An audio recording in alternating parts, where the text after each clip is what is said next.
We are live, Kendall Projects podcast number 5. We have Noelle Shuck here from Athens. She, she's an artist and all around artist. Thanks for coming. We appreciate it. Thanks for having me. I think the best thing for us to do is get started. You want to give us? Well, I'll start like this. You're from Hawaii. That's where I was born. Yeah. Okay. Maui. My parents didn't like. The question is always, were your parents in the military? And no, neither of them were affiliated with it. My father was like born and raised in California on the coast, and my mom, sort of like jack of all trades type woman, just found her.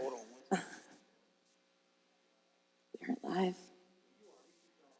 And so she was doing some filming from like helicopters out there for a shoot for one of her employers, and like just loved it so much that she decided to move there and met my dad. And so yeah, I was born on Maui in Kihei, in Maui Memorial. No air conditioning in that building at the time, and I lived there until I was about 6 or so. And then So you have some memories of? Yeah, well, I went back every year to see my dad because my mom and I moved to Georgia, which is where her family's based. Okay. After the divorce, so I've been back a good many times since then. Okay, you're an artist as well. Let's just go ahead and I'll give a little bit of more background to that. You play rhythm guitar and sing for a punk band in Athens, the SHEHEHE. Right. But you're also a graphic artist as well. Yeah, that's my career, I guess you could say, or my day job. It's graphic design, art directing. Where do you want to start with that? Like, do you want to talk about the art thing first? We can talk. The art is the graphic design is actually pretty new in my life compared to the music because I've been playing music or singing. I've been singing since I could talk, basically. Okay. Like The Little Mermaid was my favorite Disney movie because she sang, and like the concept of the voice, is always really interesting to me. Not that I could verbalize that at 4, but so sure. I've always been singing. So that movie was it was. I think I saw it maybe in the theaters. But yeah, so I've been singing for a long time, and then the music, I've just always been musical. Art, I did some, in middle school, you have to take art. And so I did some art there, but I didn't do any of that in high school, really. I did a lot of theater. So I was, singing and acting and did chorus and, honor chorus and stuff like that. So more music, again. In high school, I didn't take, art or AP art or anything. And I had declared my major in college. I went to UGA. I had, going in, orientation, I had declared my major as photography, journalism. But as soon as I got into orientation, because in high school, I was photo editor of the news magazine. So I was like, oh, well, photojournalism makes sense for me because, I've been doing it for 4 years, and I really like it. I'm good at it. But for some reason, when I got into orientation, I was like, maybe I don't want to do that. Maybe I want to, try some graphic design because my mom has sort of a background in it, and I did a little bit of design also for the news magazine. So kind of on a whim, I was like, no, I'm gonna go to art school and see what graphic design is all about because it's always appealed to me because it's sort of utilitarian in a way, depending on what you're doing. But to me, it's about the most concise way to solve a problem, and it's like communication. It's like you have this long to communicate this message and get people to understand what you want, wayfinding, maps, things like that. I mean, even just brochures. If you see a shitty brochure, you immediately have a preconceived notion of what this company is like, and if they're good at what they do, if they're bad at what they do. And it could not be at all true based on this piece, but that's the whole point, is to represent people in a way that's accurate and get this immediate reaction to what they're seeing, the visual. So what were some things that you saw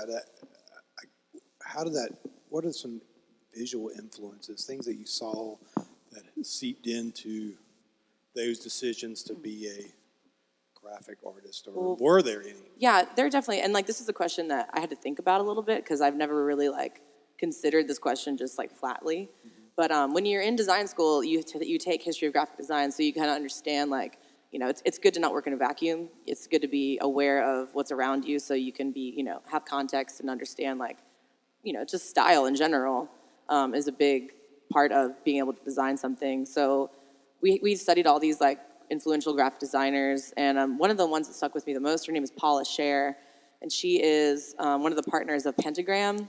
They're a huge firm out of New York, but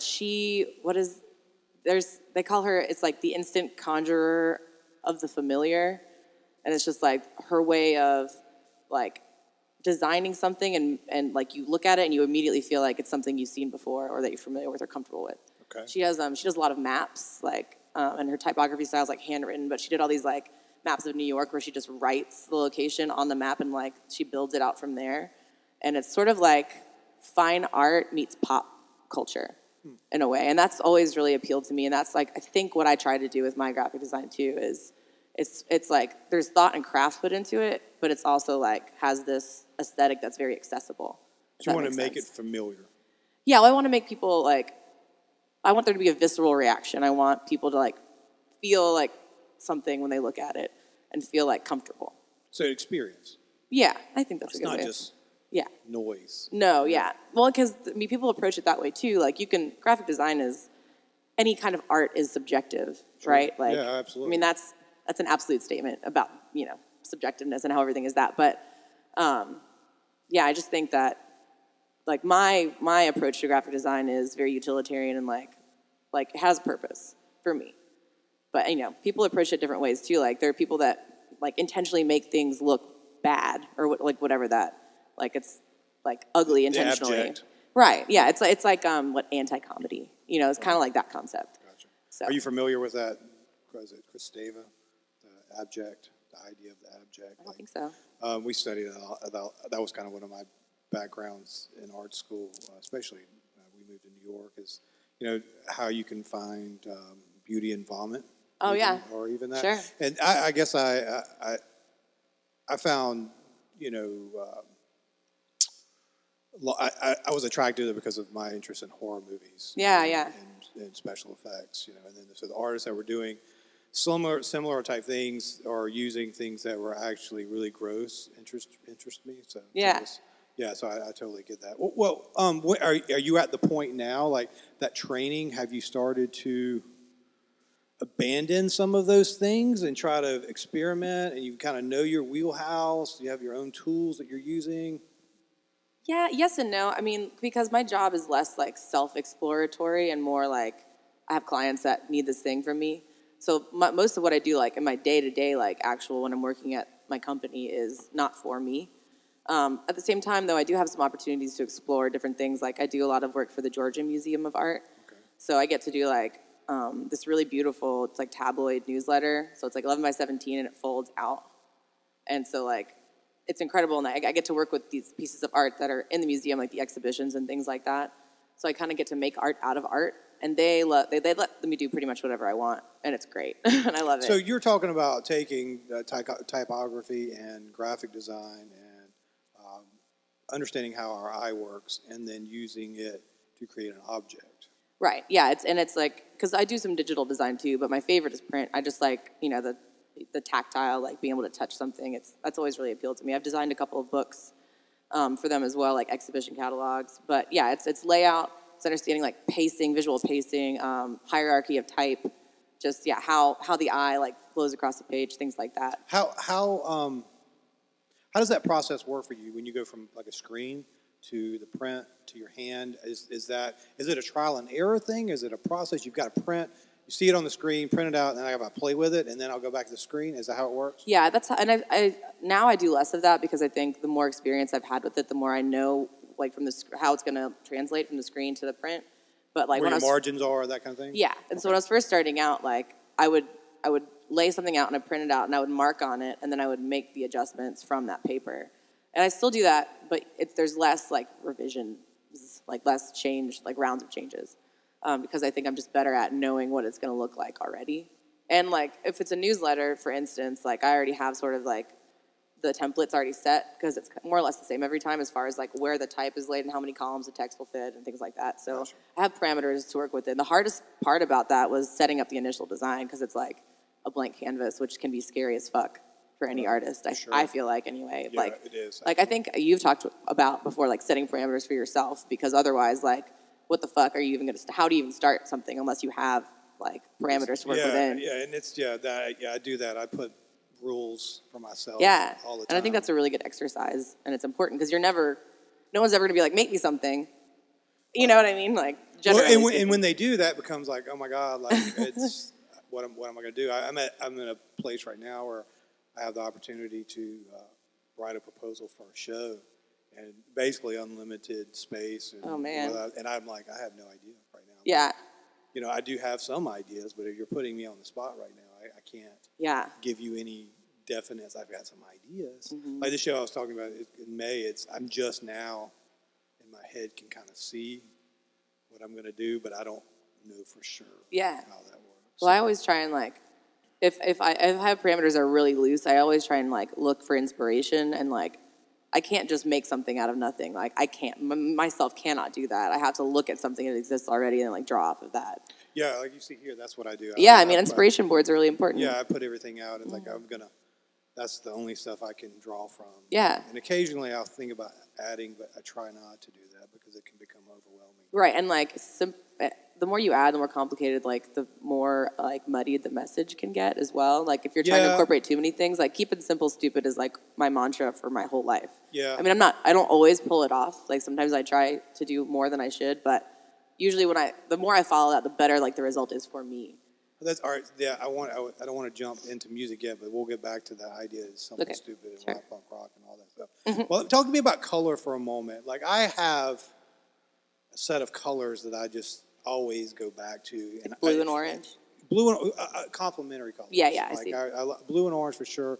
I do like the yellow and the baby blue for some reason because it makes green. You know what I'm saying? If it makes a certain kind of green. Color theory, dude. So do you have that? Do you, or is it just client based where they're like, this is what I want, or do you have a sensibility to how you're like, I like black and contrast to this and da da da. Do you have something like that? I do. I have when I'm allowed to or when it makes sense. I have like go-tos, but like if I'm working for one of our like corporate clients, they have colors, they have brand standards that you have to stick to. Because like that's what their brand is. So like McDonald's, that's like you're not going to use green because it's red and yellow. So things like that. So like depending on the project, like with Facet, which is the Georgia Museum of Art newsletter I get to do, I try and base it off of the works that they've given me, and you're looking at and palettes. The subject too. Yeah, like so one issue we had all these beautiful like hand printed woodblock old things from South America.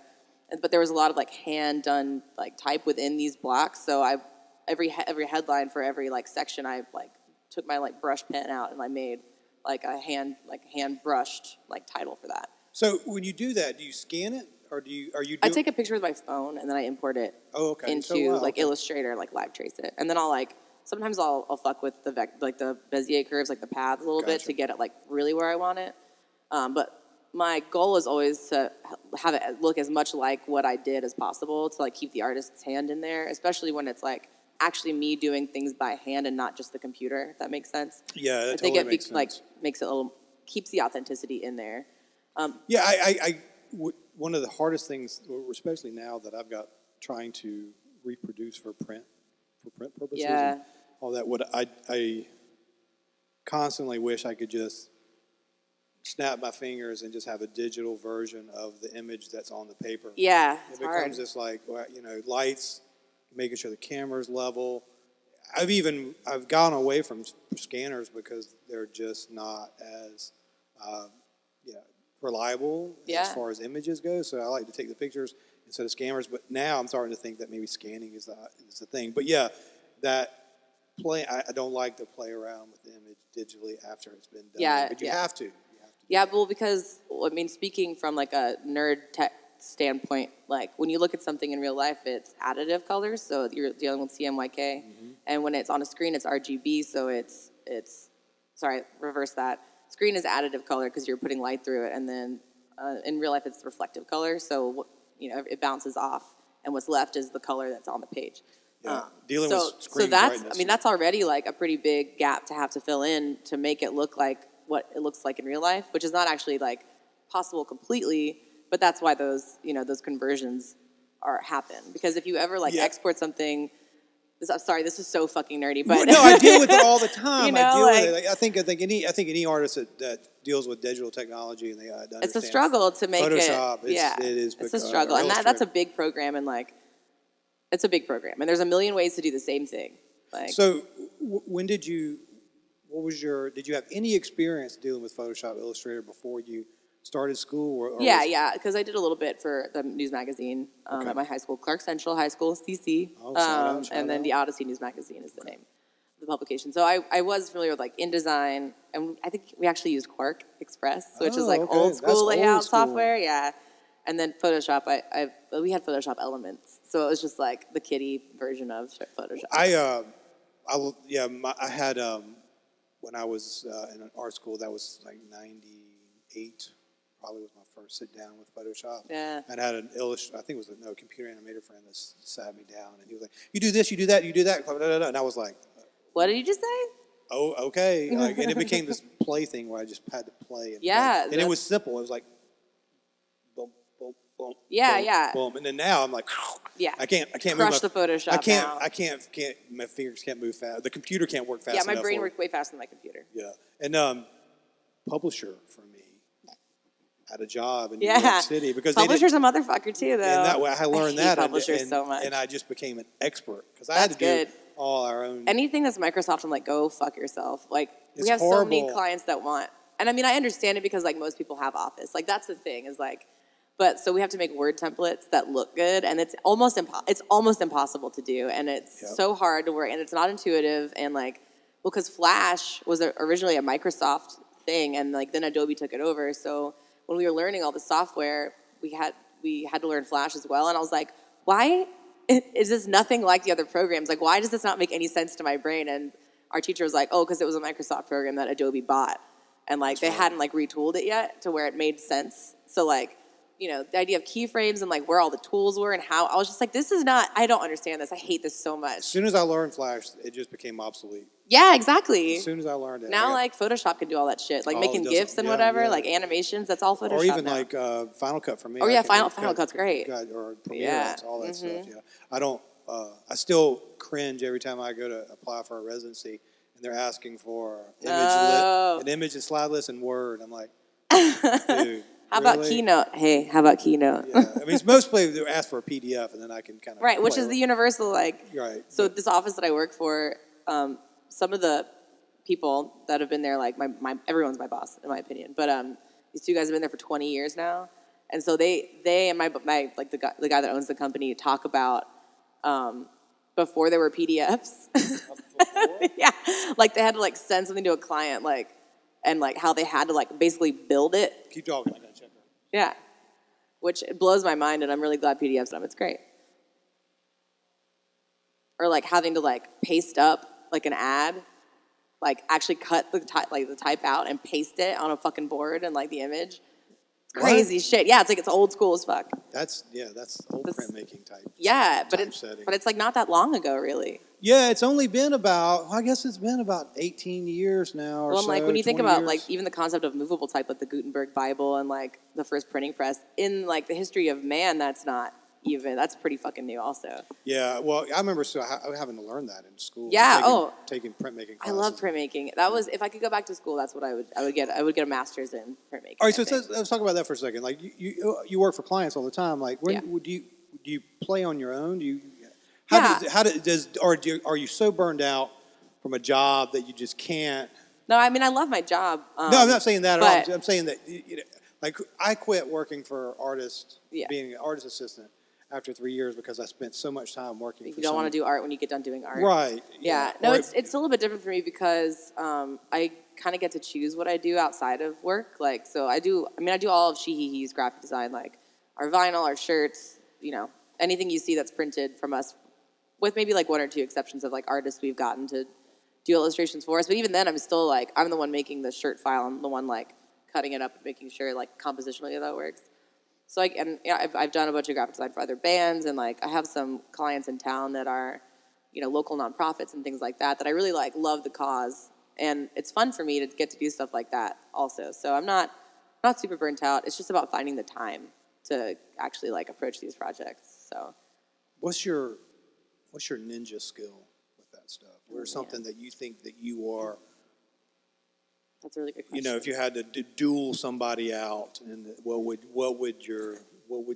be the This thing? is super nerdy. Again, it's super nerdy, but it's the data merge utility in InDesign, which is, I don't know that. Okay, so it starts with a spreadsheet. Oh, yeah. And like you go into InDesign and you like define all your fields and you link the spreadsheet to it. It's like code. It's a little bit like code. It's way easier, actually. And then it propagates all of this information. Like, so say you're doing like 1 million business cards for a company and they send you a spreadsheet with everybody's name, address, phone number, whatever. And you have a card mock-up in InDesign and you just define the fields. So it's like, wait, hey. It's fine. Okay, are we good? I think it's, okay. You're good? I think you're right. Okay. So you just basically like saved yourself hours of work because you've taken all this data and you propagate it into this like just a fine set of fields, and it makes every individual card based on those cells and those rows. So like that, yeah, that's way at my work. At my nerd work, for me. when we have to do something, people are like, Noelle. And I recently also like learned how to incorporate images into that. So associating an image with all of these, yeah. Yep. But it's not the image. Is it in the cell? Well. You put the image in the cell. So it's the image title, and then the photos have to be in a folder associated with It's like, crazy shit. It's like kind of like a CSV, comma separated CSV. Values, baby.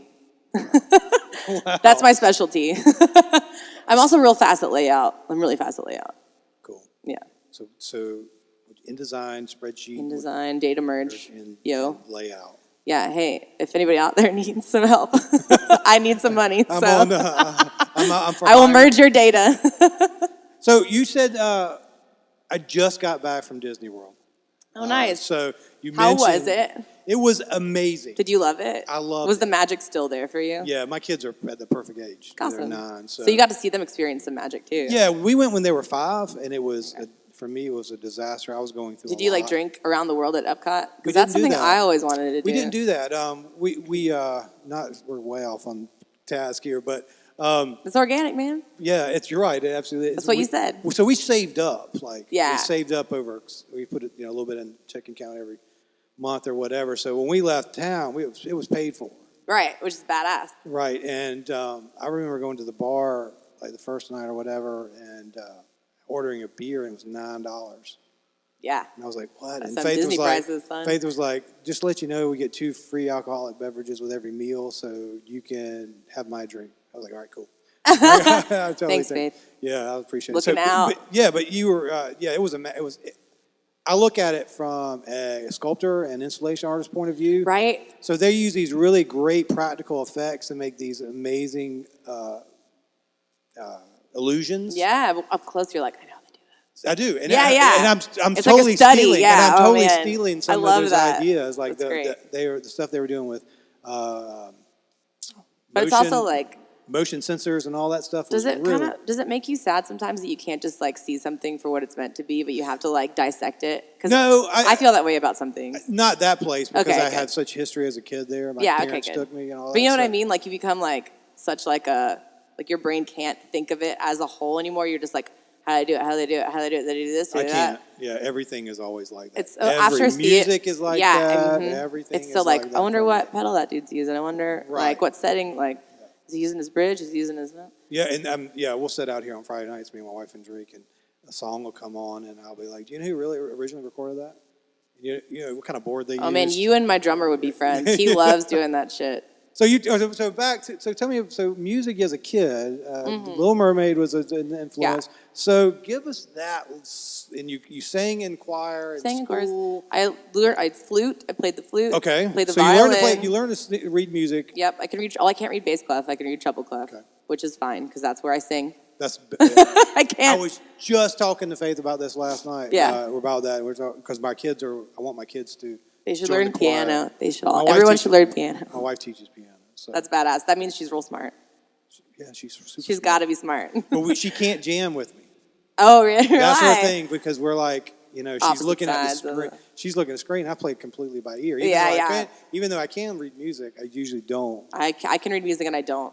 Yeah. There's nothing like that in SHEHEHE exists. It's not I don't think rock and roll works like that. I mean, I think it maybe can, but like if you're Dream Theater, which isn't really like rock and roll, but it's like those Berkeley motherfuckers that or like Juilliard, you can, but it's at some not point you have to discard it. It's not how yeah. It's like if it's getting in the way of like the vibe or like, I don't know. All right, so musical influence. Give us that story. Like, all right, so let's start in high school. High school. That's probably the best Man, place to start. I really loved hardcore music in not like old school hardcore. Well, but I mean, I developed appreciation for that Murphy's too. Law, Agnostic Front. That kind of Yeah, thing. well, I mean, which I love those, but it was more like shitty, like Evergreen Terrace, like Ed Gain, Norma Jean, like Lamb of God, like shit like that. Okay. Like even like some early Under Oath, before I realized, which and there's nothing wrong with this, but before I realized that all their messages were like super Christian and like, or like MXPX also. They do a really great cover of Summer of '69. That's one of my favorite things. Really? Yeah. Oh, have you not heard it? I haven't heard Dude, we'll have to listen to it after this. It's pretty badass. All right, cool. But yeah, shit like that. And I was super into like Athens had a pretty great hardcore scene when I was in high school. So like 15 years old, going to clubs. I didn't drink. I didn't do drugs. Nothing like that. I didn't start drinking until I was in college, like 20 years old even, which is, I mean, whatever. It doesn't. That's such an arbitrary number, but so I wasn't like getting into trouble. I just wanted to go see music. So I made a lot of friends like that were way older than me then, but like that also turned me on to different kinds of music and things like that. And then I got my first guitar. My first guitar was when I was like 8. I started playing guitar when I was like 8, and it was an Amigo, like acoustic, nylon, whatever. The hard stuff. Yeah, and my stepdad Mark taught me like how to play open chords and things like that. So that's where like when I joined SHEHEHE, I really didn't understand like power chords or bar chords or anything like that. I just came at it with like I was just playing open chords through it like this beautiful 70s Strat that was like one of the last American made, like never went out of tune. Oh my God, it was my favorite instrument, but didn't really work for like the tone I was going for. But at first, like when I had no idea what the fuck I was doing, I just got thrown into this thing I agreed to do, and the first couple months I was like, what the fuck am I doing? You know, it's like, does this even make sense? Do I even belong in this situation? Right. It just doesn't sound well, right. I had no idea like what that even meant, and like the bandmates were turning knobs for me, and I was just like, cool, like I guess this sounds fine. And open chords through like distortion don't sound great. There's a lot of dissonance there. You have to do with open chords. You have to do the muting thing. Well, and like yeah. So like, but I didn't know that. I was just like little Noelle, like no tattoos, like 20 years old, didn't know what the fuck I was doing. We've come a long way, but that's where I started. So SHEHEHE is that old? It's 8 years old now. 8 years old. Yeah. So we're not. So when was that? How old were you when you? I was 20. Okay. I was 20. So up until 20, you were a music fan, snuck out, like that kind of thing? I liked hard. I mean, I loved metal. Like I was in a metal band for like 6 months, playing bass, and singing, and it was fun. But looking back, it was terrible. Like the music was so bad. But it was an experience and it was good. And was it easier to get involved with that because you can sing? Maybe so. Also, my boyfriend was the guitar player at the time. Okay. So it was like, we need a bass player. Get on it. Yeah, and I was like, cool, I can do that. And like, I loved like performing is like my shit. Like that's like no matter what I'm doing, I just like to perform. So I was like, let's do it. And we had like 2 shows, and one was in like the plumbing warehouse where like we practiced, and then we had one at a local nonprofit called Nucci Space. It's like suicide prevention and awareness. Like they specifically serve musicians in town, and even like practical like. Not that mental health isn't practical, but I mean like physical, like general practitioner stuff, like dental work, vision, like physical ailments as well. It's badass. You should check it out. Plug. Nucci Space, baby. So all right. So keep talking. What else? What 20? Let's fast forward to 20 and SHEHEHE. What? Yeah. I mean, we had a full set. Like a lot of bands. I feel like we got 3 songs. Let's like fucking rip a show. We waited until we were ready, and we played a show, and it was tight. Like, we were a tight band. We've always been a tight band, no matter, like, we've gone through some members and whatever, but we've always been, like, rhythmically very tight. People really liked it, like, right off the bat, and just, like, kept liking it, and it's changed and evolved a lot over the years, and I've learned a lot about, like, how to play and how not to play, and, like, amps and tone, and things like that, but... We'll get into gear. I've got some gear questions. Oh, okay, cool. I hope I can answer them. Yeah, totally. So, I'm going to, Yeah. Mess up too much. Don't mess up. All right, so immediately the first time I heard SHEHEHE, I thought about Bikini Kill. Yeah. sure. You know, Kathleen Hanna and I have the same birthday. No way. Yep, July 1st. Yeah, she's super bad cool. the fuck ass, dude. She's super cool. Women to the Front. That's my favorite shit, like that documentary. Then there are a bunch, but my favorite documentary. That's a good documentary. It's so good. Yeah, she's cool. I had a chance to take a class with her and got to know her pretty well. Oh, that's in New York. awesome. She's amazing. Yeah, she was. It was also right at the midst of her Lyme disease. Oh, wow. So she wasn't playing music. Right. She was kind of like. But she was still being an advocate. Yeah, she was a friend of one of my professors, and they brought her in as a guest professor for a semester. Wow. And it was incredibly challenging for me because her outlook on the world and the rock and roll scene was completely different than I had ever been exposed to. Now, don't get me wrong, when I was coming up through school and the kind of work that I make, I was mentored by female artists. I mean, you definitely have more of a feminist scope and perspective than almost any white male artist that I have encountered thus far. Well, thanks. I appreciate that. Well, yeah, I mean, I know that's kind of the goal. Yeah, but she was, but that was like her knowing her reputation, knowing her history, and then having her there as a sounding board and watching her being a sounding board for other artists. Her outlook on the world and how it works was phenomenal. And I had never. It scared me. It'll rock you, man. It'll rock you. It was. Most about my early and to be so candid about it, like most women, I think not necessarily rock and roll, but like just life in general, have that understanding, but are scared shitless of talking about it that candidly. And I mean, and not for no reason either. Yeah. No. Absolutely. So yeah, it was. So that there is some of that bikini kill, Kathleen Hanna and SHEHEHE. Yeah, I mean, our songs aren't like outright feminist or political or anything like that, but like I've always said, the fact that we are just like women just doing it, and like that right there to me like is important for other like women to to see and to be engaged in and like understand that you can do it too. Like it's not just a dude club. And I think that we're getting there more and more now. I mean, and like if you go like through history, there always have been like really standout like musicians who happen to be women. But, I just think now we're getting to that point where more and more, like, there are women that feel comfortable doing it. Because, even for me, sometimes now it's uncomfortable to be a woman and, like, we can talk about the male gaze, like, all day. And yeah, that was kind of, I think I even have it up here behind me that I was given a copy of Body in the Lens. Mm-hmm. And it was like.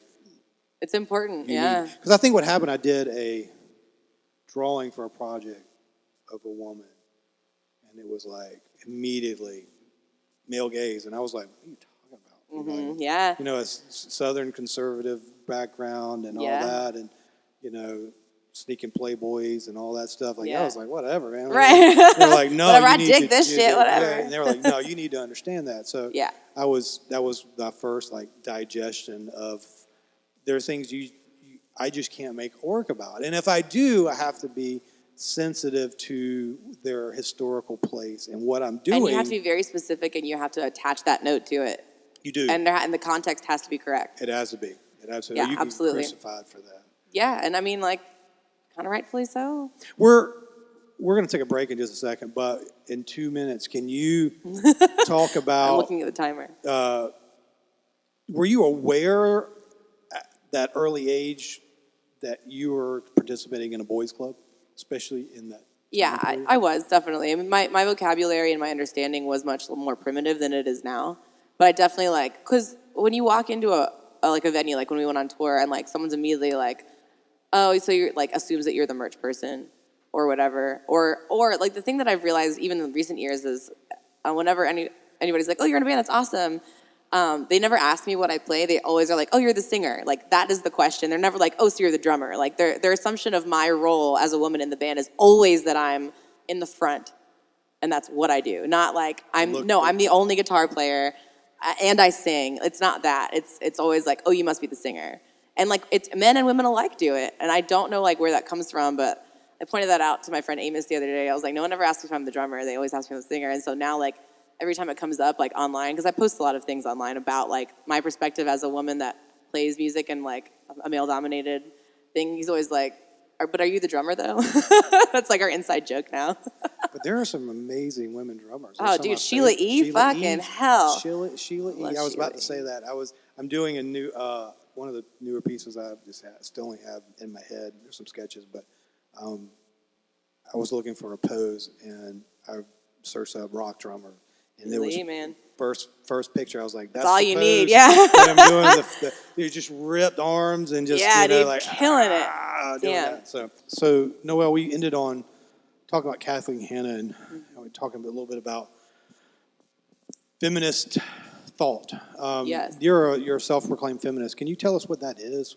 How do you define that for yourself? For me, it is just wanting equality between men and women in the way that we are treated and the goals that we try to achieve. So like workplace equality, socially being equal, that's what it is for me. And just like, no, I feel like there are a lot of barriers for women that don't exist for men. And the point for me of feminism is to recognize them, make people aware of them, and then dismantle them. So like the patriarchy being like how we define that concept and dismantling the patriarchy. How do you do that?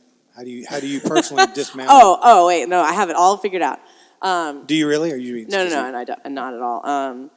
Because I go back and forth, and obviously many of my friends are also feminists, and also you can be a man and be a feminist, just so you know, it's a thing.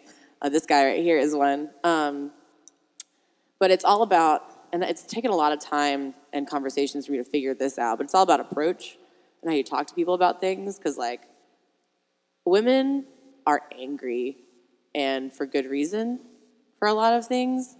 But the thing about that is you can't approach people with that anger and yell at them and expect them to listen to you or be sympathetic or whatever. Like you have to like really come at it, in my opinion, with like you have to teach, but not in a way that seems condescending or overbearing, which kind of sucks because that is the role that as when we are placed in a lot is to be softer or to be kinder or whatever.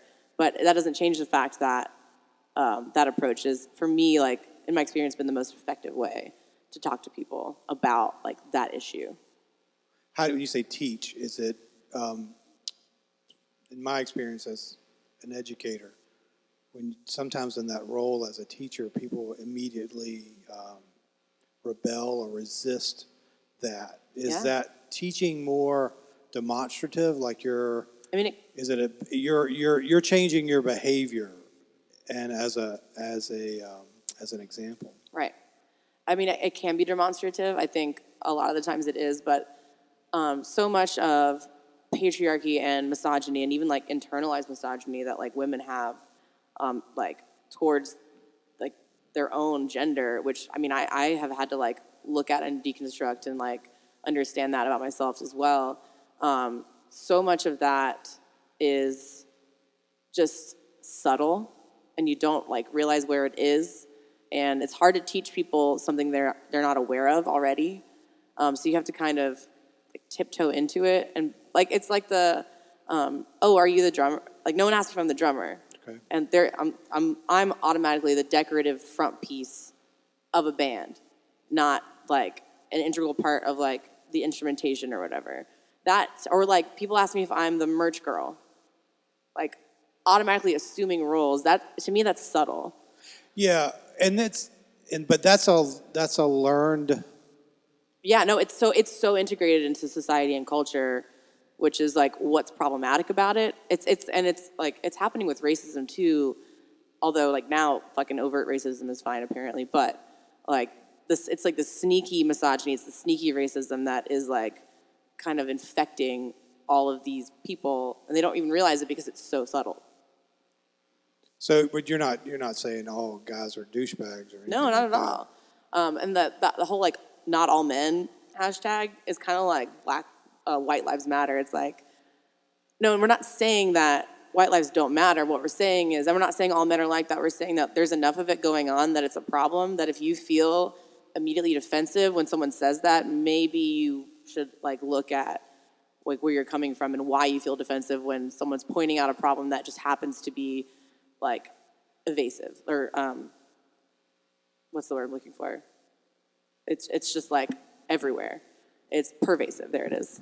Pervasive. So if you feel defensive when someone's like, man, white dudes, right? And like, you don't understand that we're not talking about you specifically. We're talking about this culture that's been created that is full of greed and like toxic shit and, just there's no empathy. There's no like looking at other people's like ways of life or perspectives. The fact that you don't understand that that's a generalization, but a huge problem. And it's not about you.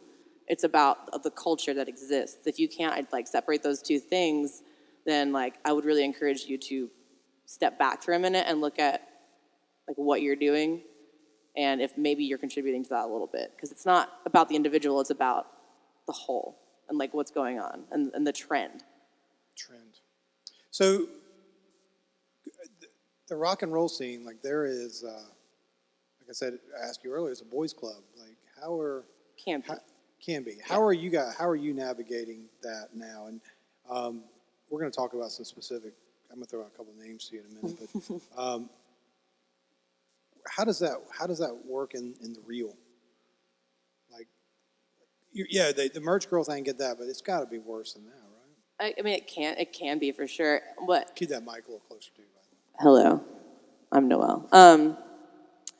It can be worse than that, and it certainly. Do you see it often? Well, I mean, I've been harassed a bunch of times at shows, like. Because you shouldn't be playing guitar? Well, it's, okay, so X. So we didn't really get into like musical influence specifically, but that is one I would say. X, like, the psych rock band. Fronted by a woman, which is, by the way, when I say people ask me if I'm the singer, I don't mean that being a front woman is a bad thing. I'm just saying it's like weird to assume anything. Because if you're a guy, no one's going to be like, oh, you're the singer. They're going to be like, oh, what do you play? Does that make sense? Like, that's like the contrast there. Because you can do anything. Right, yeah. Your options are open. Yeah, whatever you want, white dude. Sorry, that was snarky. So we played after X in Athens. So it was like a schedule conflict and it was raining and whatever. So we ended up playing after them. And there was this guy there that was all night. He was there. I walked into the venue and he was on me immediately. And he was like, the first thing he said to me was, if you're not here with a man tonight, something's wrong.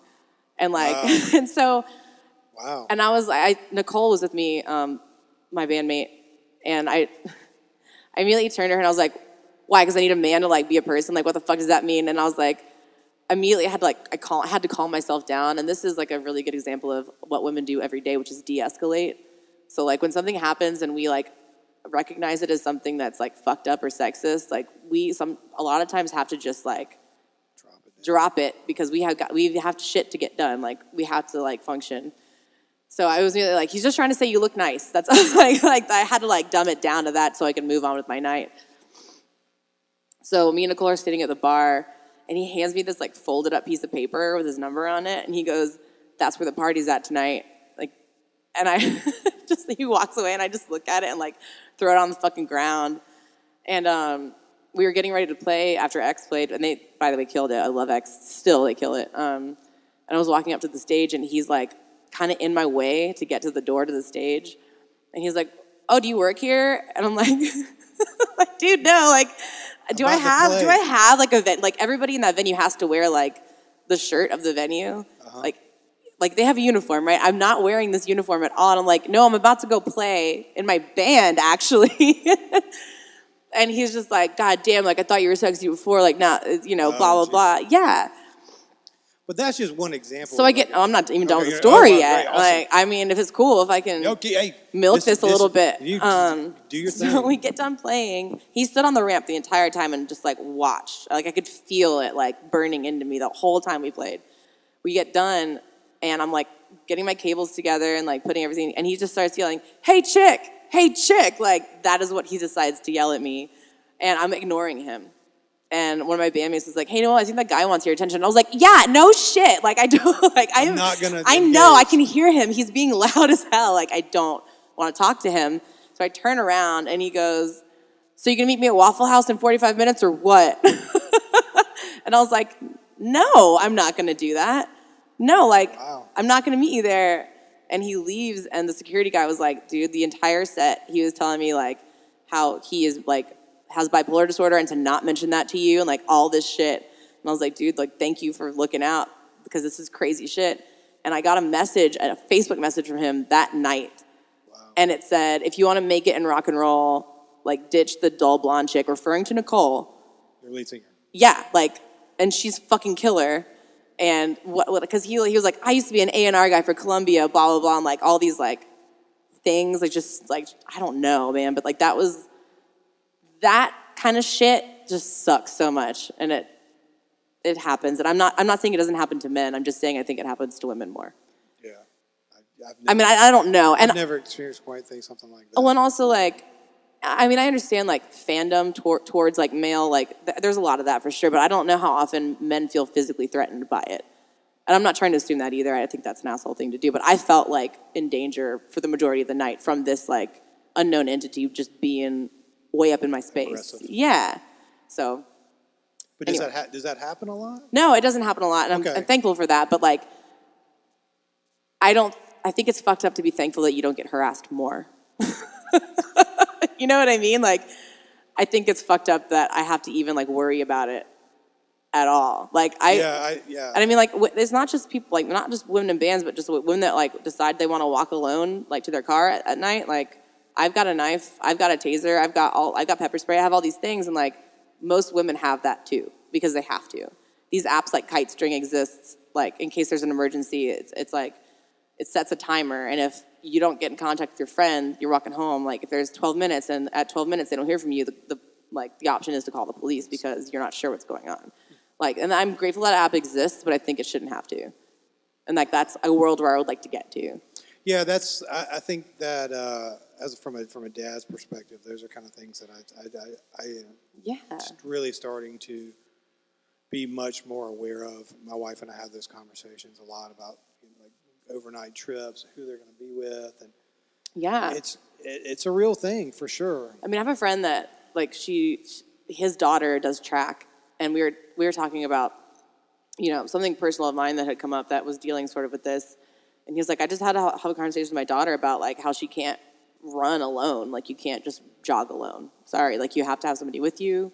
You can't do that shit alone because so many times like women get attacked like when they're in a vulnerable like place. Like it's something they do all the time. Yeah, right. And it's something that should not like we shouldn't be afraid to like exercise outside. Yeah. That should be like a thing that I don't have to worry about getting attacked while doing. Yeah, and that's why we have the treadmill there, so my wife doesn't have to, because she loves to go on a walk outside. Yeah, I mean outside's the best. But when it's dark, it's dark. No, it's fucked, dude. Yeah, no matter what you have on you, sometimes that's not. Yeah, enough. I was driving like a 3-hour trip the other weekend, and it was dark, and there was like not a bathroom for like 50 miles or something, and I was like, okay, well, should I pull over? Like, and there wasn't. It was like 3 a.m. Like no one was around, but I felt so uncomfortable doing it, and just in case that I held my fucking pee for like 50 minutes, and it was excruciating, but I was like, better than being killed, like, and maybe that's an irrational thought, but it's where I am with it.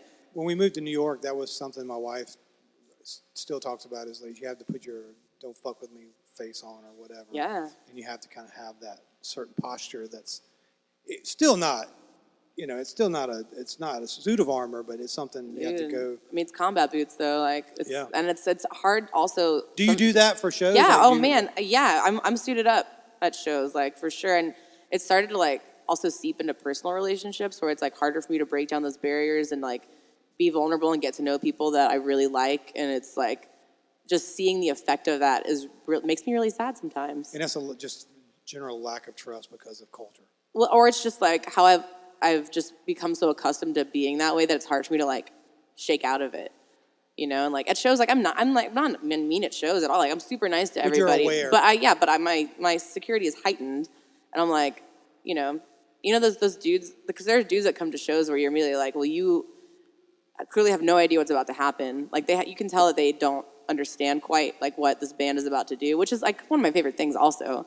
But like, it's the expectation. Yeah, and like you're playing and you see their face like immediately change as soon as the band starts, and like it's sort of insulting, but also like great at the end of it, because then they come up to you and like they're sort of like not apologetic, but they're just like, holy shit, like I had no idea.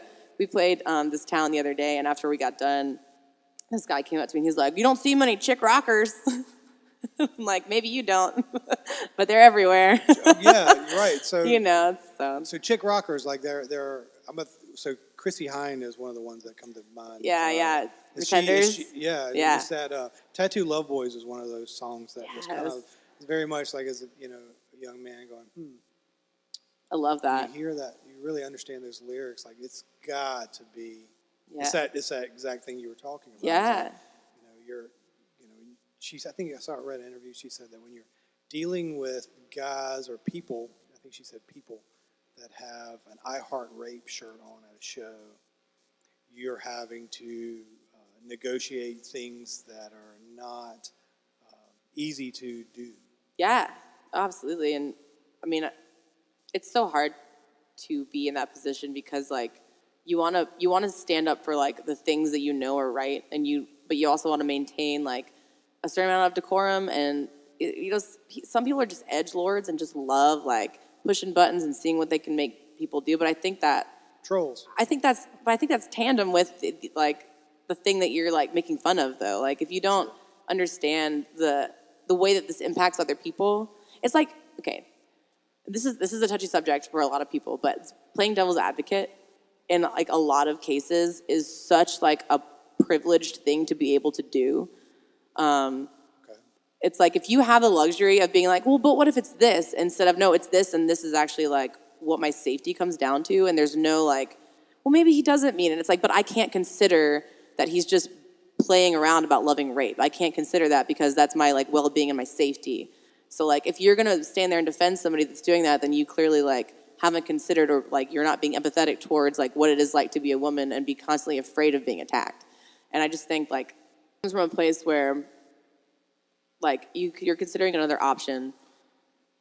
Like, well, maybe he doesn't heart rate. Maybe he's just like, maybe it's like an ironic statement. It's like, yeah, but I as a woman still look at that dude and I immediately am like, I don't want anything to do with him because it's like having a KKK t-shirt on for fun. Yeah, it's like what about that makes you feel like you can jest about it? Like what about that is funny in any like way, shape, or form? And it's so if you're like able to even consider the alternate option that it's a joke, I mean, it's just like you should understand that there are people that don't have that option, like marginalized people that don't have the option of considering that, well, maybe the government's not going to like deport my family or, and again, like I'm going wide here, but it's just about consideration of the reality of people that aren't like you, that don't have what you have, that don't have the security that you have, that live lives that are way different from you and like have different considerations. And it's just a lack of empathy that I'm seeing like across at least our country right now. Yeah. And it's, making the world not a better place. Do you guys as a band negotiate that with your music? Is that a foundation you kind of operate on or are you just having fun? Most of our songs are autobiographical, so it's not a political band, like we don't like, but we have a song called Red, White, Fuck You. Okay. And it's about nationalism and how it's bullshit. And one of the lines is believe in humanity, not national insanity.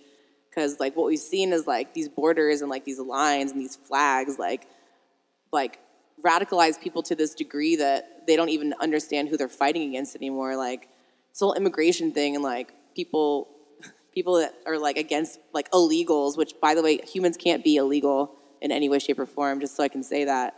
But it's like, chances are, unless you're like full-blooded Native American, you're a descendant of an immigrant. Like the reason that you are able to be here and have the success and the money that you do is because America afforded you that opportunity. And like your ancestors probably worked their asses off to get where they are, but like that was the opportunity they were given, and you're trying to like take that away from people now. And it's just like, I don't know. Maybe that was a super tangent, but no, not at all. It's how I feel. So, and our band is very liberal, and we believe in human rights for everybody. And what about Patti Smith? I love Patti Smith. She's my inspiration. One of my biggest inspirations. Heartbreakers. Yeah. Jesus. Her voice was one of like the most influential of like when I sing. I think of her a lot. Do you? Yeah. Why? Just because she doesn't have like one of those voices that are like typical, like you would think of. Maybe that's why I like it, because a lot of times people will come up to us and be like, this is another thing that I'm just like, I don't even know what this means, but people are like, usually I don't like chick bands with chick singers, and I'm like, Really? You still get the chick band thing, huh? oh yeah. They're like, I don't like, or female. We can say female too, but like, because there's this preconceived notion of what a female voice sounds like, and I don't know what that is. Again, because I don't have one of those, and like, I don't know what they're thinking that we're gonna sound like seeing women about to sing. But a lot of the times they're like, man, that's like, I never thought you guys would sound like that. Like, it's like Patti Smith, and I'm like, but she's a woman and she sings, so you know what I mean. It's just like, and I understand her voice is unique, and maybe it doesn't fit the bill of. Maybe feminine is the better word to use rather than female. Okay. But yeah, we get that a lot. She doesn't fit that at all. No, not at all. Sure. Joan Jett either.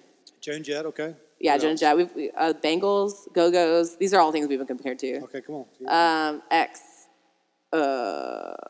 Ramones. That's less on the female front, but that's just like kind of our time signature jam sometimes.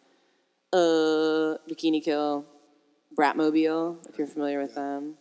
What about artists like St. Vincent? We don't get a lot of that, but No, I'm saying as far as like, how does that? That's a different kind of. Oh thing. yeah. Is that? But she takes a completely different. I mean, it's influenced, but like not, obviously not directly. No. What I mean is like it's opposite. Like there's like what do I think about St. Yeah, Vincent? like I love it. I think okay. it's great. I mean, I think if you're a woman and you're out there like doing the fucking thing, then do it. Like there's no like formula or like sound that you should sound like. Like just fucking do whatever. Like Nico Case is one of my heroes of all time. Okay. I love her so much, and because she just does whatever the fuck she wants. Right. She's like, she does whatever, and her music is so unlike any other kind of music. Like she's described as an alt country, yeah, which is fine, but like I don't really think that encompasses what she does at all. Like. So many of her like vocal patterns and like the lilts and the cadence of like her songs don't fit like a time signature. Sometimes she just kind of talks for a while, and I love that about her just because. And she's famous as fuck for it. Yeah. She's one of those musicians that like they've asked her the question. So what's it like being a female musician? She's like, I'm not a female musician. I'm a musician, and I talk about that all the time. It's like it's not a genre. Female fronted is not a genre, and while I do think it's important to like recognize women in music and their accomplishments and like highlight that, I think when you get down to it, if you're fetishizing it, it takes some of the meaning away and takes some of the like merit away from it. Like if you're purely seeking out female fronted bands because it's like a fetish of yours or like you're not into like what the actual music is, the fact they're just women doing it, I think that is too much of a highlight. And you're obviously conscious and aware of that. You're more sensitive to that. Yeah. As a band, are you guys more, when you're booking, are you more sensitive to those type of, or those venues or festivals or whatever, or is that, you're weary of it or no? I mean, if like word has gotten out that like some fucked up shit's going on with a place, then we will be conscious of it for sure. And we do get asked sometimes to do like female fronted or whatever, like eccentric bills. And that, for me, that's fine because it's, again, promoting like, that like women in music, which I think is good, and it's hard to talk about too because it's just like a weird fine line to ride. Like, so wait, do you want to be recognized as a woman in music, or do you not? Like, do you not think it's special? And it's hard to like negotiate that, and I'm still working it out for myself too. But I do like. So you don't know if you're going to be. Sorry to cut you off. No, so you're you don't know if you'd rather be called a rock and roll band or a female. No, I would rather be called a rock and roll band. Okay. No, I absolutely have that down. I just think it's dangerous when you start fetishizing women in music instead of like looking at their merit as musicians, if that makes sense. Yeah. And again, like it's a hard line to ride, and I haven't figured it out exactly. And I think maybe sometimes I'm too hard-nosed about these kinds of things before figuring them out. That's a consideration that I would not have to make if I was a rock. Right? Yeah, right. It's like you're not like this is a male-fronted band. Like no one says that because it's like understood, which I guess like that's status quo. Which maybe is the problem I have with it, is that I don't like that that's status quo. Yeah, one of my favorite local artists, Michaela Pilar Brown, she's a black female performance artist, and a recent article was written, and she was talking about, like, sometimes she would like to not have to talk about being a black female artist. Yeah. She would just like to talk about, because there are a lot of things in her work that are that are universal, not Right. necessarily that. Yeah, and like sometimes I just want to play my band. Sometimes I just want to make the music we make. And again, like our message isn't like overtly feminist in any way. That's not what like our focus is. It just, because I'm a woman and I do it, like it's a role that I have to take on. Yeah, and there's certain expectations. Yeah. Yep. And they're a little bit higher, I would say. Okay, can you talk more about that? I just think there's a double standard involved. And I mean, it goes, you know, with the drummer, like, are you the drummer thing? I just think like, and whenever I get into a conversation with like somebody about a certain like band, I feel like I'm always quizzed on like the history of the band and all the it's like, okay, you might know all that shit, but that doesn't mean I can't like the band. Like, I just feel like I'm expected to like know all these things in order to like be taken seriously, whereas I don't think that exists. Can you give me an example? So I really like Van Halen. Okay. So I was talking to somebody about how I love Van Halen, and they're like, well, can you, like, they asked me to name like the discography of like everything he'd ever done, and I was like, no, I can't fucking do that, dude. Like, that's not how my brain works. Like, I just, like, I can talk to you about certain songs and like the way he plays. I said I liked the band. I didn't say I was a nerd about it. Well, and I mean, like, I love music nerddom. I think it's great. I just don't think it's okay to like project it on other people in order to like. You're not a real fan. In order to assess their like merit as like a fan, like I think that's bullshit. Yeah, that interests me. I'm always very fascinated with that level of fandom and how. Well, I mean, it's great, and one of my best friends can do that, but he doesn't expect anybody else to. Well, I am. Yeah, right. Because sports is also like sports culture is very. Spurts. Oh yeah. And I am like statistics. Yeah. Like, why do you know that from 1972? Like, why do you know like the batting order? I don't understand. And I've even resisted the label of being called a fan of anything. Like I do because of that. I'm okay. I'm lukewarm at best with this. But I make work about it. This idea of being a fan and. Yeah, well, because it's short for fanatic, so like you have to kind of embrace that, right? And I'm definitely a music fan because I'm fanatical about it. Yeah. There are things about music that I know that most people it's completely useless knowledge for most people. Trivia. It's trivia, but it also like understanding. It's like genealogy almost, like understanding. Yeah. If you're into something now, or like taxonomy or something. Yeah, you want to know where they come from. Like, right.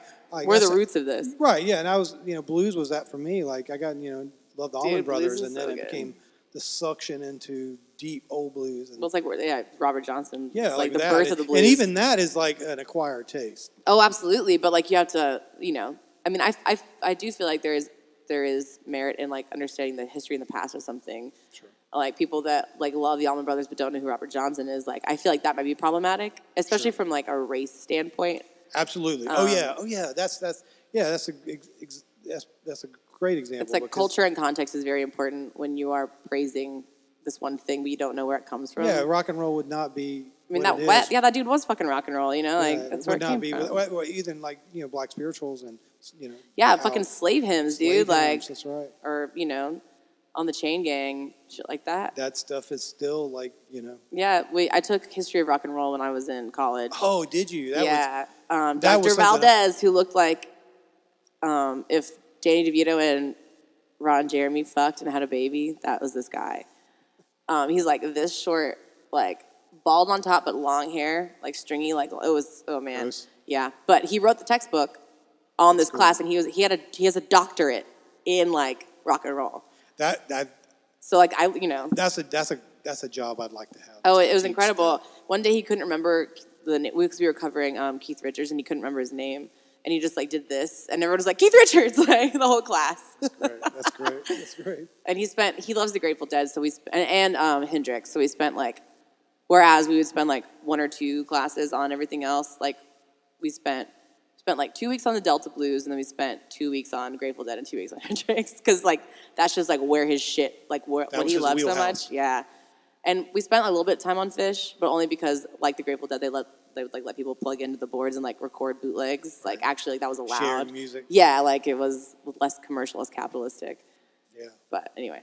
That's cool. I would have loved to take a class. I would have. It was amazing, and like we had like a breakout session. Like so, they had the main lecture, and then you would have like a breakout section where you would like cover things a little more in detail. Oh, that's cool. It was the best. All right, so let's rewind a little bit. you Hawaii to Athens now. Yeah. I lived in Atlanta for a couple of years, too. Athens, your home base. Yeah, for sure. But you've come to Columbia. And yeah, we tour regionally for sure. What's the difference? Can you elaborate on? Is there, or do you know it well enough to give us a difference? Well, I mean, the difference between your hometown and any other town is that you know your hometown really well. Okay. So, I mean, I feel like I can't say that I have as good a grasp on any other scene as my own because I don't live there. I'm not in it as much. So that's a hard question for you to answer. I'm just checking the camera, make sure we're so good. Okay, so what's the best part about living in Athens and making art and making music? I think it's just there's a lot of diversity in it, and we all kind of like play off of each other and can get along and collaborate. It's like the hip hop scene in Athens is blowing up right now. One of my favorite, and she's my friend, Mariah Parker. She's lingua franca. She just ran for commissioner, so she's one of our like new council women, and she got sworn in on the autobiography of Malcolm X, and she's like one of the most badass people, and she's like advocating for real change, but she's also like she's a master's in linguistics, specializing in freestyle rap. Like this is our new councilwoman, and this is like something that is so very Athens to me, is like to see that kind of diversity in the music scene, but also like it trickles over into our culture and into our politics and into our like day-to-day like life. That's something very special about Athens for me. How long, for those of the that are listening that don't know, Athens has a history. Yeah. As a musical town. Yeah, there's definitely a golden age of music in Athens. People talk about like REM, Pylon, Widespread Panic. Right. So there is B-52s. Yeah, B-52s too. Like, has that music set a certain foundation that's carrying on now that you see? I think. And even adding to the political climate in a positive way. I mean, I think it set a foundation for sure. I think it sort of set Athens up to be like a focal point continually going into the future. Like, well, what's going on in Athens? Like, what's Athens doing right now? But the music coming out of Athens right now is nothing like any of those artists, I don't think. No, I agree with that. But it opens some doors. Yeah, for sure, it opens some doors because it kind of put Athens on the map. And what as a counterpart or a counter, I don't know what the right word is to use for that, but how do you think that Atlanta takes nods from Athens or vice versa, or is it completely two different worlds? I think it's two different worlds. Why? I mean, Atlanta is just its own city. It's just big. It's sprawling. It's a metropolis. It's huge. We're a small college town. It's the cultures are just completely different. So size plays into that. Yeah, I would say so. And I mean, it is only an hour away, but it's very different. By the same token, though, like I think a lot of people would consider us to be local to Atlanta because we play there a good bit, and we have like really close friends that play there, we play with all the time. But I still think it's very different. But you wouldn't leave Athens. Athens, that's your. I mean, not right now. No. I don't have a reason to. Gotcha. So we're gonna detour a little bit. We talked about this earlier. You were talking about you played a Strat earlier on. Oh yeah. Do you still have it? No, I sold it. Oh, you sorry. sold it. I sold it. I hope you got what it's worth. I didn't, but it's okay because it went to a good home. Okay, good. Well, there you go. That's the guy that I sold it to like loves it and plays it every day. Well, that's cool. It's still around. It's still getting some mileage. Yeah, like if I wanted to go see it, that's good. Like visit it, I could. That's cool. Yeah. So I've seen you. I've actually seen you play a Les Paul. Yeah, I have a Les Paul. Okay, but you prefer the SG. Yes, the Les Paul is my backup guitar. All right, so we'll talk about that for a minute. Where's that? How's that choice go in there? Because I'm a gearhead. Well, it's funny. So the SG came from this guy that I was dating and living with for a while. Okay. And he moved to Athens and hated it and couldn't really hold down a job very well. Okay. So like, I was like, well, you're new to town. It's fine. Like, trying to like get the best odds. Like, just like you'll make it, whatever. Like, you're just like settling in. It's hard moving into a new spot where you don't know anybody. And I went on tour. And I came back from tour, and he's like, okay, so I have to tell you something. And he wasn't making a lot of money at the time because he was new, and so like I was covering more of the bills than was my share, let's say. So I got back from a tour. It was like, it was like 10 days. We went to South by Southwest and back. And I got back, and he was like, I have to tell you something. Don't be mad. I was like, I'm not promising that. And he's like, I bought a guitar. And, like, he owed me money at this point. He owed me a lot of money. And so the guitar came, and I was like, you need to send that back. And I was like, fuck you, pay me, was the point in the relationship we were in. And he didn't. And we broke up, and he ended up giving it to me as a token of goodwill, which is a very, like, gentle summary of what actually happened that I don't really want to, like, get into. Sure. Okay. But so this is the guitar I have now that I play that I love. It's amazing. It's a Gibson SG. It's a 60s tribute. It's got burst buckers in it. It's like, it growls. It's fucking great. It's black. It's a sexy guitar. It's a great guitar. He had good taste in musical instruments. He just couldn't afford them. I swore it was red. Nope. Yeah, black. Okay. The SG is like a sunburst, like red into. You mean your LS Paul? Yeah. Sorry. Yeah. Yeah. It's got that kind of quilty, like curly wood sunburst. So that's like yellow into red. So would you prefer the SG? Why? I do. It's just the pickups are more what I like, what I look for. It's a Gibson SG as opposed to an Epiphone Les Paul also, which. Oh, is your Les Paul an Epiphone? It is. Yes. Okay. So there's it's a like difference. There's a big difference. Huge difference. Yeah. I mean, say what you want about Gibson and how they just went bankrupt, right? Oh yeah, you're talking the wrong guy. But I love. I mean, Gibson. A Gibson Studio, anything is like fucking great. Yeah. That SG is. So so it gives you the tone, all that stuff. Yeah, so the tone. And initially, you were saying that you didn't know about that. How did that learning curve I think go for that? I think it's just, for me, it just had to be like time and experience and like Play. Well, because I knew my Strat wasn't doing like what the sound should be, but I didn't know that it was an equipment or like a guitar problem. And it was probably because I was also playing through like an amp that I don't play through anymore. It was a Jubilee. Okay. And that's a great amp, but like those two. Not for what you're. Right, not for what I was doing, and not with that guitar either. Like that was not a good. But we're all figuring things out. We're all just trying to learn. So I got a 6505 combo, which is basically a 5150 without Van Halen or without his signature on it. Okay. And it's it's a 112, but I stereo it out to a Marshall 412. It's I think it's the 1960A, so it's a slanted cab. Is it a 1960? Yeah. It is. It is. Yeah. Oh, it is vintage. Oh no! It's just the number they put on it. No. It's not actually from 1960. Okay, It's just the cab, the 412. That's what they call it. 1960A versus B, which is the flat front. Amps are not my forte. I see. That's understandable. I won't judge you.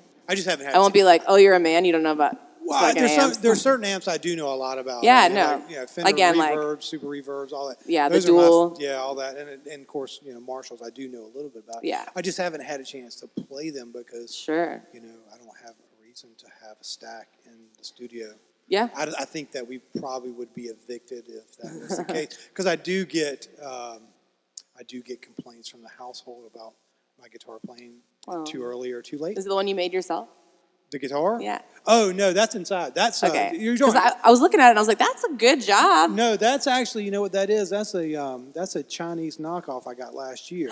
That one? Yeah. So what I did? That one I'm looking at right now? Yeah. Gibson? Yeah, but so my wife ordered it from what's it called? AliExpress for like $150. All right, but when I got it, it had everything on it was like plastic. Yeah, for sure. So I took everything off of it.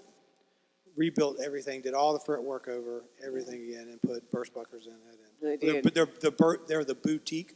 Yeah. Burst buckers in that it. Shit's but I think the wire harness I put in it doesn't give me enough power. Mm-hmm. Yeah, so it might be. So it's a little bit. The one I made, those pickups on that are bright as fuck. I love it. And they're just like wow, like the sound that gets is completely different than that. But I'm still breaking that one in. It's only been a year. Well, it's funny because we were talking about math equations and how like if one number is wrong, it's kind of like pickups are part of that equation. Yeah, it's the sum of its parts for sure. And we talk about Gibson and what I do go to Guitar Center and window shop. Yeah, window shop for sure. And I still never once you play an old guitar, dude. or a guitar that's really broken in and has a certain sound, a certain feel. A feel, man. It's all, dude. Yeah, it is a feel. So the acoustic I learned on is this old Guild, and it's just like I can't play any other guitar the way I play that one. Absolutely. It's just like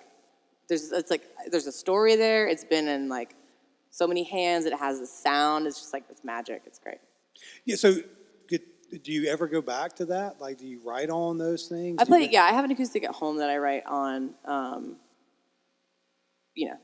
don't. My guitar, my electric guitar, my amps stay at the practice space, so I don't take it home and write on it by any means. So you don't have a little practice or nothing. You do. Do you not by myself? No. Not by yourself. Do you I'll write by myself, but I don't play by myself. Do you play with? You take the SG out and play not plugged in? No, it's just practice. But you guys have pretty intense practice. Yeah, we sessions. practice 3 times a week. 2 of them are like from like 9:30 to 11:30 or 12 sometimes at night.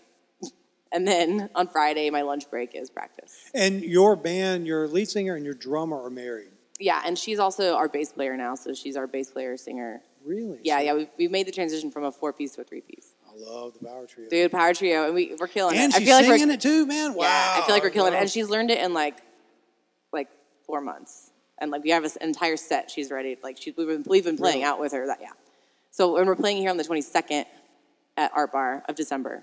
Y'all get that? 22nd of December at Art Bar. SHEHEHE with we'll make sure we put that Brandy and the Butcher, which is Jay Matheson. Yeah, Jay Matheson. Jay Brewer is playing the drums. Yeah, fucking Brewer. I love Brewer. Yeah. So we're gonna be doing that. Come out to it. Y'all make sure you come to that. And it'll be power trio. I'll make sure I'll put that in the comment. In the description for sure. Promote that shit. Yeah, for sure. All right, so that's.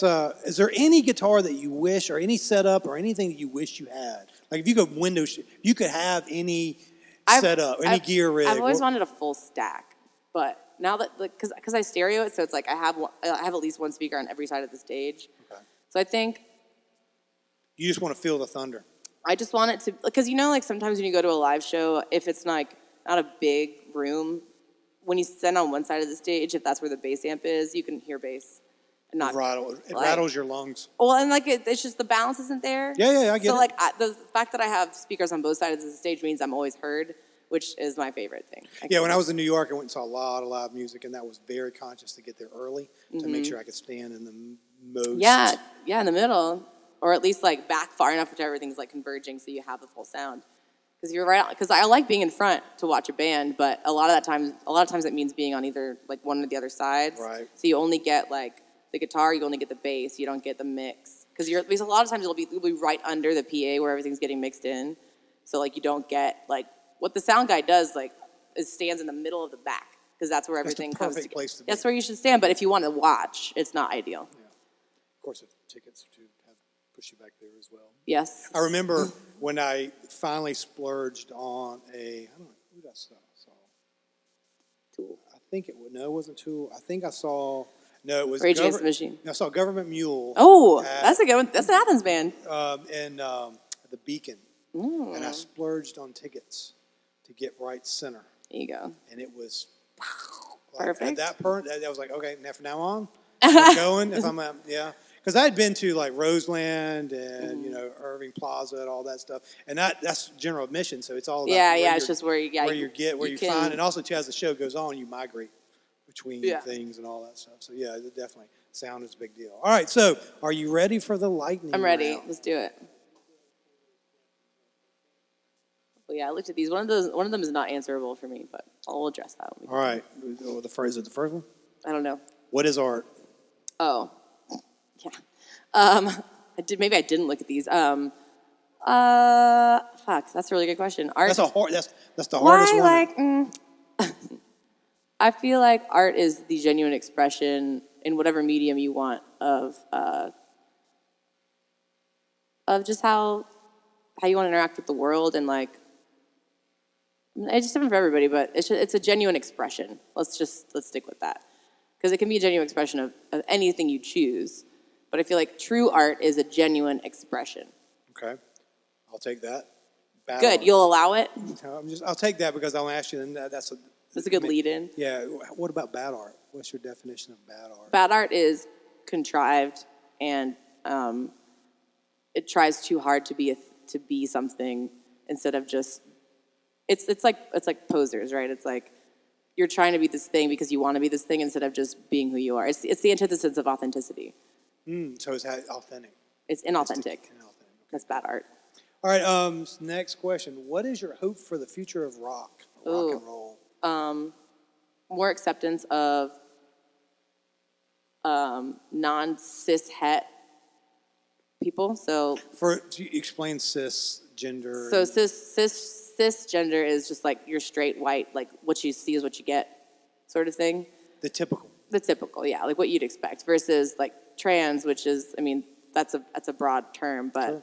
You know, just basically like less expectation of the status quo and more incorporation of like trans people, gay people, people that are caught in the middle. People that don't have a label or who are being canceled out because they don't fit someone's like view of like name something, you know, like. Yeah, I've done a lot of work on the idea of. I think still my work is dealing or sits on this idea of transition. Yeah, do transition because, I mean, we specify that for trans people because it's transgender people because that, I mean, that's something that very much happens, but also just like people are always in transition as well. We are always transitioning. We're never, I mean, ideally we're never stagnant. We're never constant. We're always changing, evolving. We hope we're moving forward. We hope we are falling forward. Yeah, exactly. Perfect. That's exactly right. Yes. So my wish for the future of rock is for it to be a safe enough place for people that, I mean, we'll just call them marginalized because they are, to feel comfortable expressing themselves if that's how they want to express themselves in rock and roll, writing music, being a more inclusive rock and roll community is what I want. Like, back to your idea of art too, that's to allow them to be authentic. Authentic, yeah. Yeah, and that's really hard. That is so hard. Well, not only is it hard to do if you have no boundaries, but if you have a certain oppression on you at all, that makes it impossible. and like we talk about like, you know, sexism and like my experience with it, but I'm still white. Like I still have a lot of privilege, and so like feminism has to be intersectional. It has to include race. It has to include you know, sexuality. It has to include all those things, or it's not real feminism because we're being like, the entire point of feminism is to be inclusive. So if we're like denying certain people access to these rights that we're fighting for, then it's invalid. So that's an important point that I haven't made yet. Like, and white women are a large problem right now, in like in our political system. Like, they are largely responsible for our current president, and they are largely responsible for conservative people maintaining power in our southern states. If you look at the polls. Well, no, I don't disagree at all. No, I'm not saying you do. I'm just putting it out there. Yeah. I am the person saying it. You are the person like receiving this information. I got it. Cool. I'm not trying to like put you in a place to like agree or disagree. No, I don't think that at all. But I'm aware. Yeah. I'm aware. If you look at the numbers, we gotta do white women. We gotta do better. Y'all hear that? Gotta do better, white women. Okay. All right. So, what's your favorite word? Oh man, fuck. It's probably fuck. Yeah. We've heard that a lot today. That's all right. That's mine too. I've even tried to like use it less, but it hasn't fucking worked. So I don't know. Fuck that. Yeah. I think the first time I used the first podcast, my wife was interviewing me for the first podcast. Oh yeah, I watched that with us. And it was, as soon as I fuck, she's like, because what she likes to do, and there's so many that happen and so many vlogs that happen, she can't keep up. So when she's cleaning the house or working or whatever, she likes to Bluetooth it. When the kids are around, I'm like, that's a no-go. You can't do that. It's a non-starter. Yeah, that's not. I can't limit myself in this. This is your fucking outlet, dude. Yeah, like let it fly. Right. Yeah, that's my favorite word. Do you know what it means? Do you know where it comes from? Tell me. You don't know? Oh, well, I mean, I know how we use it now, but do you know the etymology of the word fuck? Yes, I do. I know. Let's go. I want to learn. It means fornicate in the name of the king. All right, I'm down with that. That's where it came from, fucking. Oh, I feel like you're making that up, but okay. No, it's real. I'll look it up later. Look it up. I will. Swear. Yep, I swear. That's where it's come from. So, what is your favorite song? Okay, so this is one I can't answer. You can't answer? My brain does not work that way. Okay. So, but tell us why, then. Tell us why. I mean, it's just, I can't favor songs that way. There's some that I like keep in constant rotation, but it's more of like, I'm more of an album-based person. And even if you ask me my favorite album, I could not tell you. Really? Yeah, I'm the album guy too. I could be like, I can tell you the album I listened to the most at like this week. I could tell you that. But okay, what is that? What is it? It's Strung Out, Alpha Delta. It's they're a tech punk band. Oh. They're really great. But that's like, Also, the new Nico case is amazing. Nico case. Well, except for there's one song I don't like, but as a whole, it's good. All right, cool. All right, so do you have an anthem? I don't. No? No. Do you have a theme song? There's just something that you've got to put on, like when things are bad. So Grace Slick, Jefferson Airplane. Oh, yeah. White Rabbit. Really? Yeah, that's my jam. Have you ever listened to the version on YouTube where her vocals are isolated? Yes. Amazing. I once All those things are really once someone amazing. compared me to her, and I was like, "Woo, that's like the best compliment of all fucking time." I think she's amazing. I would like to hear you sing like that because I only know bikini. I mean, not bikini. Your SHEHEHE stuff. Oh yeah, I mean, I have a wide range of vocal stylings. I could do like pretty operatic. I do some country shit. I could do punk rock, obviously. All right, so Like singing. country. The last little thing. Was there a country artist that? Oh yeah, we said we're good. Dixie Chicks. Dixie Chicks. I Yeah. love them so much. I know that's stupid, but I mean Johnny Cash also obviously. Like old country I love, but like growing up, I listened to a lot of Dixie Chicks. What about Loretta Lynn? Okay. Jillian Welch. Yeah. Alison Krauss. Alison Krauss. And when she does that shit with Union Station, that's my shit. She's like her voice is like her voice album? is like pure like water. It's like a stream, like a river. I don't know. It's so good. It's just like piercingly pure. I love it. I'm a huge Alison Krauss fan. Me too. That stuff is her dobro player on Union Station, Jerry Douglas. Yeah. Is the shit. That's another album I listen to a lot. I do listen. That's Alison Krauss and Union Station is so good. The instrumental they do in the second CD. I remember my first day in my studio in New York by myself. It's this beautiful, crisp fall morning. Yeah, man, that's exactly like her voice is like beautiful and crisp and so it's just good. like that. So, well, listen. Is there anything we didn't cover that we want to? Any last thing for parting words before wrapping today? Vote. Vote. Make sure you vote. Okay. Vote. When it comes up. And there's a huge thing going on in Yeah. Georgia. Oh man, yeah. I don't even. Just Google. Just fucking vote, y'all. Listen to your Black, Latino, gay, trans friends. Make some of those and listen to them and like Make understand. some of those. Like, don't be like, I have a Black friend. Like, actually go and legitimately like befriend these people and learn their perspectives and understand them, sympathize, empathize if you can, like whatever. Try to understand. Yes. I've challenged myself this year to only read books by non-white men. Well, non-white anybody. Like, just like do yourself a favor. Faulkner, he's great. It's great. Tolstoy, fantastic. But like Achebe, there's so many great authors out there that I feel like would educate you in a way you've never been educated. Yeah, I was baptized by Judith Butler. There you go. So, but it's not easy to read. It's not easy at all. No, it's. Like, even but that's the Foucault thing is and like all it that. shouldn't be easy and It's thick. it shouldn't be comfortable. It's thick. The thing about It's learning thick. like things that matter is that it's uncomfortable. So I would also challenge you to like be uncomfortable for a little while. All right. So the theme of the podcast, Yeah. so far has been that idea. Yeah. Is make sure you remain uncomfortable. Yeah. It's So important. any advice that you would give burgeoning musicians or artists would be to stay uncomfortable. Stay uncomfortable. Like if you're afraid of doing something, do it. Like cast it all. Because the worst thing that's going to Jump happen. off the boat. I like to say that. Jump off the boat. The worst thing that's going to happen is you'll learn something. The worst thing. It's the worst thing. Noelle, thanks for being here. Thank We you so appreciate it. much. Yeah. Guys, those of you that are just maybe caught the end of this, SHEHEHE, out of Athens, check them out on Bandcamp. They fucking rock. All right, so check them out. Thanks again. Thank you. Yeah, it's great.